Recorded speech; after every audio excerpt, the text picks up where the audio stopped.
এই যে এখানে কচ্ছপ আছে দেখেন, কত বড় কচ্ছপ। এই বাবা, দুইটা কচ্ছপ, এই দুইটা কচ্ছপের বয়স হয়েছে প্রায় 6 বছর হয়ে গেল। 6 না 7 বছর হয়ে যাবে।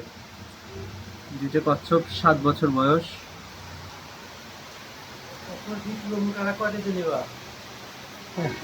না না, বিক্রি করবো কে? প্রায় 7 বছর হয়ে গেছে তাই না? বয়স হয়ে গেছে 7 বছর। না, আবু বলতেছে কচ্ছপ বিক্রি করে দেবো।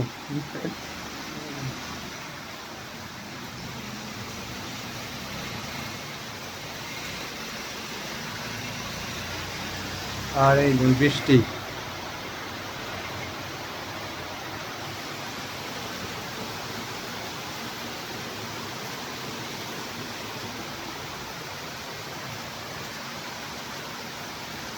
সুন্দর, গার্ডেনিংটা অনেক সুন্দর। আমার বোন শখ করে এটা করেছে, আসলে অনেক সুন্দর লাগতেছে।